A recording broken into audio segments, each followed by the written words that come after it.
प्यारे बच्चों, आप लोग कैसे हैं? और कमेंट करके मुझे बताइए कि आप लोग को कैसी कहानी सुनने की इच्छा है।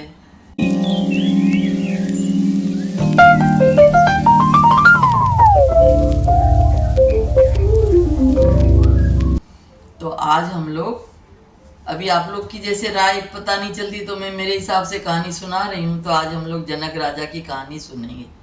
तो बच्चों, बहुत जब जनक राजा थे तब की बात है ये, कि एक बार की बात है, जनक राजा सोए हुए थे। तो उन्होंने स्वप्न देखा कि किसी शत्रु देश ने उनके मिथिला पे आक्रमण कर दिया है और उनको बंदी बना लिया है हरा करके। तो स्वप्न में देख रहे बच्चों।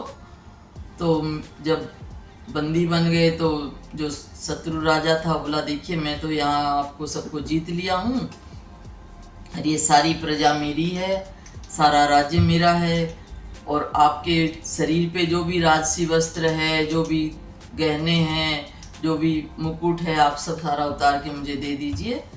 तो मैं यहाँ का राजा बन गया हूँ, तो मेरा ये हक है इस पे। और आप एक छोटा सा कोपिन जो होता है, छोटा तौलिया रूप से आप पहन के अपना नगर से प्रवाह आप निष्कासित हो जाइए। तो जनक राजा अब क्या करे भाई, शत्रु राजा जब बोल रहे बंदी बन गए तो जिस जो आज्ञा दी है वो माननी पड़ती है। तो जनक राजा सारा राजोचित वस्त्र आभूषण सब उतार के दे देते हैं और कोपिन पहन के और नगर से बाहर जाने लगते हैं। तो नगर तो बेटा छोटा सा होता नहीं है, बहुत बड़ा होता है। और वो तो जब नगर से निष्कासित किए गए तो पैदल ही चलना पड़ रहा है।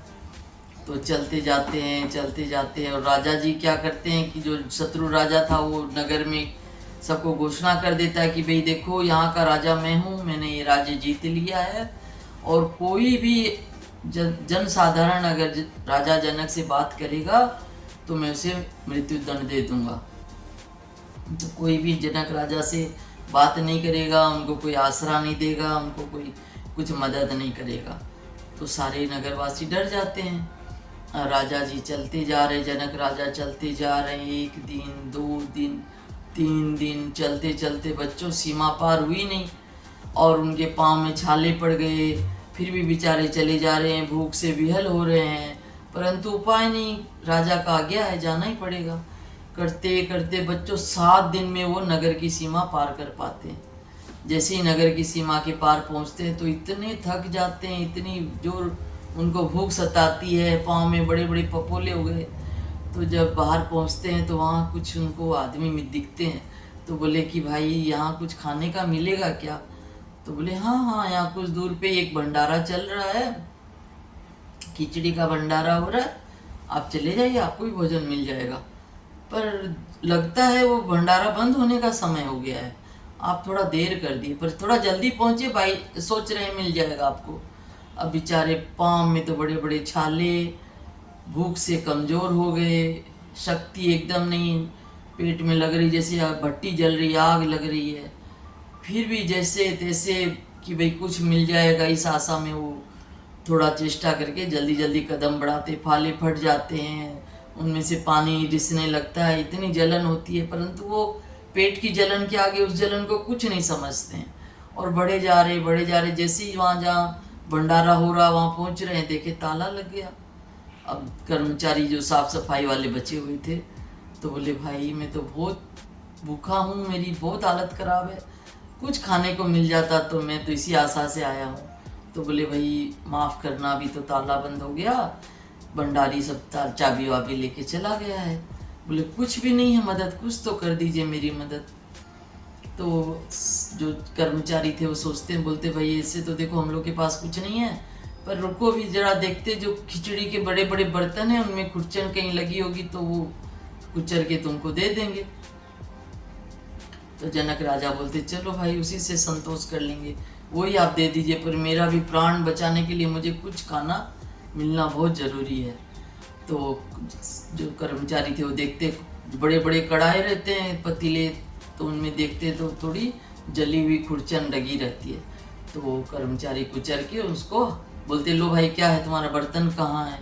तो बर्तन कहाँ बच्चों, वो तो एक खाली कोपिन पहन के निकले थे। तो बोले कि भाई बर्तन तो नहीं है, मेरे हाथ में ही रख दो।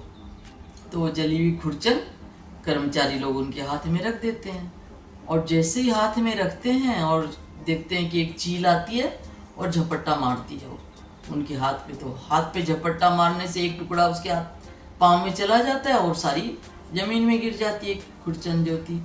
अब जनक राजा जब ये वाकया होता है वैसे ही उनकी आँख खुलती है। आँख खुलती तो देख रहे, अरे ये तो मेरा राजभवन है, मेरा शयन कक्ष है, महारानी सो रही है, मेरा पलंग है, तो ये मैं क्या देखा, ये सपना देखा। तो वो सच था कि ये सच था। जब वो ऐसे जब बोलते तो महारानी की भी नींद खुलती है। बोली महाराज क्या हुआ, कुछ नहीं बोलते हैं। बोले वो सच था कि ये सच था।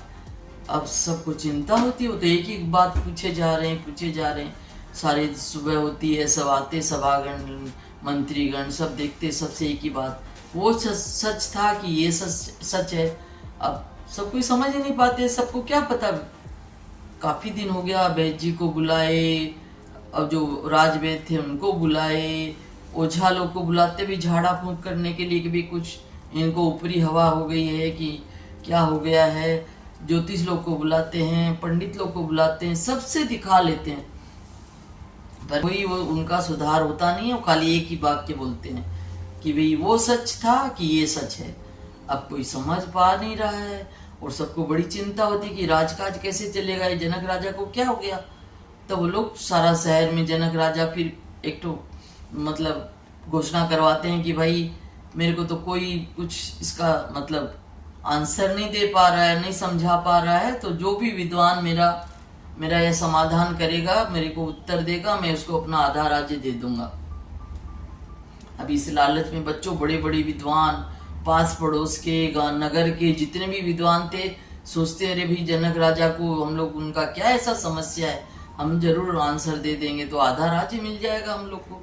ऐसे काफ़ी विद्वान लोग आते हैं उनके पास और आंसर कोई दे ही नहीं पाता, समझ ही नहीं पाता, किसी को पता ही नहीं चलता है। तो जनक राजा बहुत हताश हो जाते, बोले ये भी प्रयास फेल हो गया मेरा। चलो यहाँ नगर में बैठे बैठे मेरे को इस बात का उत्तर नहीं मिलेगा, तो रथ पे बैठ के बच्चों खोजने के लिए चलते हैं किसी गुरु को, विद्वान गुरु को, कि भाई मेरी इस बात का समाधान कर सके कोई।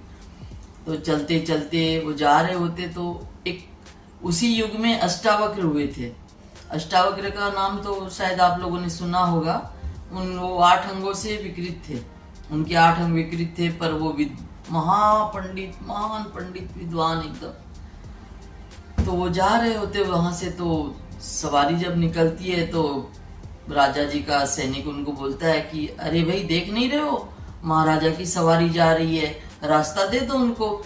तो अष्टावक्र को खूब अचंभा होता है, बोले रे भाई तुम अंधे हो या तुम्हारा जो ये महाराजा बैठा हुआ है रथ पे, हाथी पे, वो अंधा है। आप लोगों को पता नहीं है कि इंसानियत क्या होती है, जो विकलांग होता है उसको रास्ता दिया जाता है, और तुम तो उल्टा गंगा बहा रहे हो, मेरे से ही आप लोग रास्ता की वो जगह मांग कर रहे हो। मैं 8 अंगों से विकृत हूँ, मुझे चलने में कितनी असुविधा हो रही है, मैं कैसे आपको जगह दे पाऊंगा।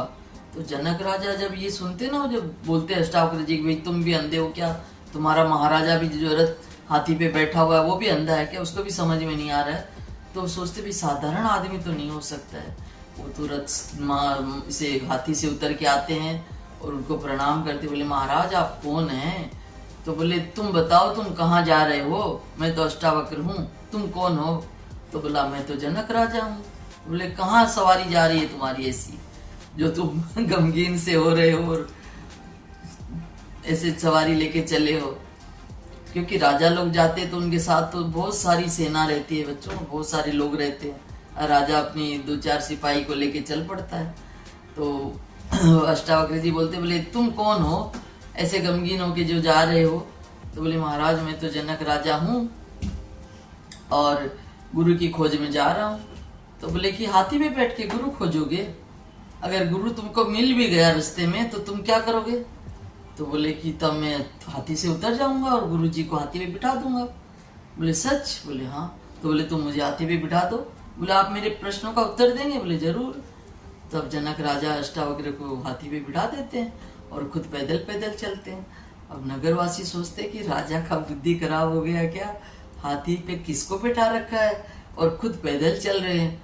पर कोई भाई राजा को तो पूछ नहीं सकता ना बच्चों, कोई राजसभा में आते हैं महल में, तो आते हैं जब अष्टावक्र जी को उतारा जाता है तो बेचारे बहुत चलने में असुविधा थी उनको, तो अपने आप उतना सुविधा से चल नहीं सकते थे।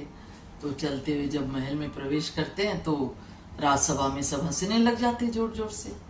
और वो लोग जब सब हंसते हैं जोर जोर से तो अष्टावक्र जी उससे भी जोर से हंसने लग जाते। तो राजा जनक जी बोलते, बोले महाराज ये लोग हंसे हो तो एक कुछ समझ में आ रहा है, पर आप कैसे हंसे इतना जोर से। तो बोले राजा जी पहले आप अपने सभासदों से पूछिए कि वो लोग क्यों हंसे, उसके बाद मैं जवाब दूंगा। तो बोले ठीक है। सभासदों से पूछते, भैया आप लोग इतना इनके प्रवेश करते ही क्यों हंसने लग गए। तो बोले महाराज क्षमा कीजिएगा, इस इनके अंगों की बनावट देख के हमें ऐसा कुरूप रूप हमने आज तक नहीं देखा था कि टेढ़ा मेढ़ा, नाक टेढ़ा, आंख टेढ़ी, हाथ टेढ़ा, कंधा टेढ़ा, पाँव टेढ़ा, कमर टेढ़ी। तो हम लोग तो ऐसा विकृत रूप कभी देखे नहीं ना, तो हम लोगों को इस रूप को देख के हंसी आ गई।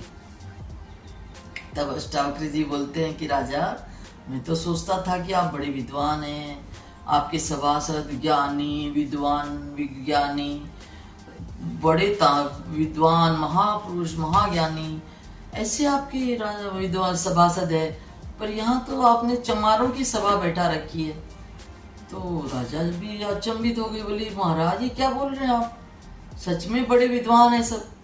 बोले विद्वान, ये कैसे विद्वान है, विद्वान होते ब्रह्म ज्ञानी होते तो ब्रह्म का ज्ञान का तत्व जानते वे राजा जी, और वो ब्रह्म ज्ञान की बातें समझते, वैसा वार्तालाप करते, और जो हड्डी और चमड़े की जो पहचान करता है वो तो चमार ही होता है। आप सोच के देखिए, जो चमड़े की परख करेगा, हड्डियों को परख करेगा, वो तो चमार ही होता है ना।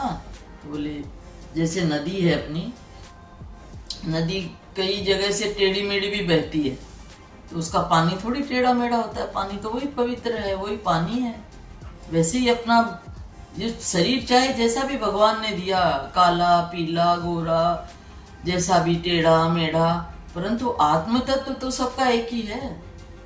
तो जब इस तरह से अष्टावक्र जी जब बताते हैं तो राजा जनक सोचते हैं कि भाई हाँ ये साधारण आदमी तो नहीं है, ये तो बहुत विद्वान है, ये मेरी जो जिज्ञासा है उसका आंसर जरूर दे देंगे। तो अष्टावक्र जी से कहते हैं कि ठीक है महाराज, आपने जो बात बताई सब सही है, परंतु मेरी जो जिज्ञासा है उसका आप जवाब दीजिए। तो अष्टावक्र जी बोलते हैं कि अच्छा तुम ठहरो, और ऐसा करके वो ध्यान मग्न हो जाते हैं। तो अष्टावक्र जी तो बहुत विद्वान थे बच्चों, उन्हें भूत भविष्य सब ब्रह्मवेत्ता थे वो। तो त्रिकुटी में जाके जैसे हम लोग रिकॉर्ड किया हुआ सब चीज़ देख लेते ना आगे पीछे का, वैसे सारा दिख जाता था उनको। तो उन्होंने सारी व्यवस्था देख ली कि भाई राजा जनक को ऐसे ऐसे स्वप्न आया, उसमें शत्रु राजा ने इन पे हमला किया, इनको हरा दिया, इनको ऐसे निष्कासित कर दिया, सारी बातें उन्होंने समझ ली, देख ली। तो अष्टावक्र जी बोले देखो राजा,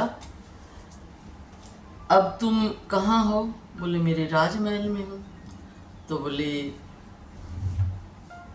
ये तुम देख रहे हो ना, ये जो स्थिति तुम्हारी है अभी राजमहल में तुम हो, वो जब स्वप्न देख रहे थे, जब युद्ध हो रहा था तो वहाँ ये स्थिति थी। बोले नहीं महाराज। तो बोले वहाँ क्या था। बोले वहाँ मुझे हरा बंदी बना लिया गया था, मेरा सब राजोचित जो सम्मान है वो सब छीन लिया गया था, मुझे नगर से निष्कासित कर दिया था। तो बोले जब वहाँ जो स्थिति थी तब ये राजमहल था तुम्हारा, वहाँ तुम राजमहल में थे, तुम राजा थे उस टाइम। बोले नहीं महाराज, तब तो ये स्थिति नहीं थी। तो बोले अब जब यहाँ तुम हो तो वो वाली स्थिति है। बोले ना, अब तो वो स्थिति तो नहीं है। तो बोले कि तब। बोले तो न तो ये सच है न वो सच है। अष्टावक्र जी बोले, तो बोले ये कैसे हुआ, अभी तो मैं हूँ यहाँ पे। तो बोले कौन है यहाँ पे। बोले मैं हूँ। बोले जब सपना देख रहे थे जिसको बंदी बनाया था वो कौन था? बोला वो भी मैं ही था। अभी राजा प्रत्यक्ष में कौन है? वो भी मैं ही हूँ। तो बोले तब सच क्या हुआ? तुम ही हुए, दोनों जगह तुम ही थे। जगह तो नहीं ये सच है ना वो सच है। तो इसका मतलब गूढ़ अर्थ क्या हुआ बच्चों कि जो हमारे अंदर जो चेतन है, हम बोलते हैं ना कि मेरा हाथ, मेरी आँख, मेरी जो कलाई है, मेरा पाँव है, मेरा बदन है, मेरा मेरा मेरा बोलते हैं। मैं हूँ ये नहीं बोलते ना, मैं हाथ, मैं कान, ऐसे तो नहीं बोलते हम लोग।